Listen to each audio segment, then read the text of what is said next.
नमस्कार। अच्छा, कभी सोचा है कि जिस जमीन पर हम खड़े हैं, उसका हमारी जेब से क्या लेना देना है?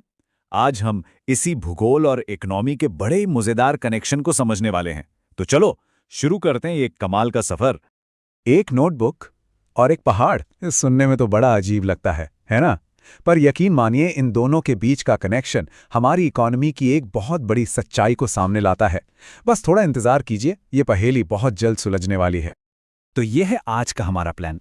सबसे पहले हम इकोनॉमी के कुछ बेसिक आइडियाज को समझेंगे और फिर हम नॉर्थ अमेरिका के बड़े से मैप पर देखेंगे कि कैसे वहाँ की ज़मीन, वहाँ के रिसोर्स और वहाँ की इंडस्ट्रीज सब एक दूसरे से जुड़े हैं।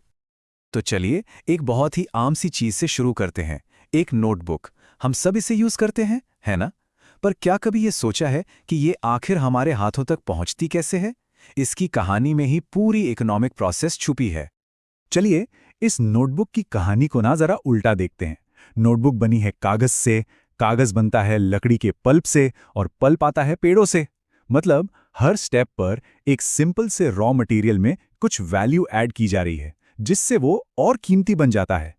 पेड़ से लेकर नोटबुक तक का यही सफर है, वैल्यू एडिशन। तो नोटबुक का ये एग्जाम्पल हमें इकोनॉमी के कुछ बेसिक रूल्स तक ले आता है। दरअसल हम जितने भी इकोनॉमिक काम करते हैं ना, उन्हें कुछ मेन कैटेगरीज में बांटा जा सकता है। चलिए देखते हैं ये क्या है। इसे ऐसे समझिए, जब हम सीधे नेचर से कुछ निकालते हैं, जैसे पेड़ काटना या जमीन से कुछ उगाना, तो ये होती है प्राइमरी एक्टिविटी। और फिर जब हम उस लकड़ी से कागज या नोटबुक जैसी कोई नई चीज बनाते हैं, तो वो बन जाती है सेकेंडरी एक्टिविटी, मतलब मैन्युफैक्चरिंग। अब जरा इन मैन्युफैक्चरिंग इंडस्ट्रीज को और करीब से देखते हैं।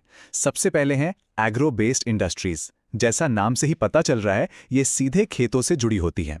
सोचकर देखिए, गेहूं से बिस्किट बनाना या फिर कपास से कपड़े, ये सब इसी का हिस्सा है।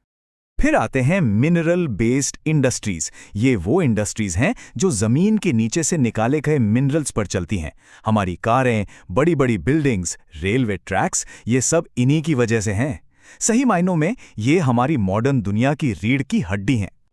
और हाँ, नाम से ही साफ है, मरीन बेस्ड इंडस्ट्रीज हमारे समंदरों पर डिपेंड करती हैं। चाहे मछली पकड़ना हो, उसकी पैकेजिंग हो या फिर फिश ऑयल बनाना हो, ये सब समंदर के खजाने से ही तो आता है। और लीजिए, हम घूम फिर कर वापस अपनी नोटबुक पर आ ही गए। फॉरेस्ट बेस्ड इंडस्ट्रीज जंगल के रिसोर्सेज का इस्तेमाल करती हैं। कागज, फर्नीचर, घर बनाने का सामान, ये सब हमें इन्हीं जंगलों से मिलता है। अच्छा, तो ये सारे आइडियाज असल जिंदगी में कैसे काम करते हैं? इससे समझने के लिए ना, चलो दुनिया के दो अलग अलग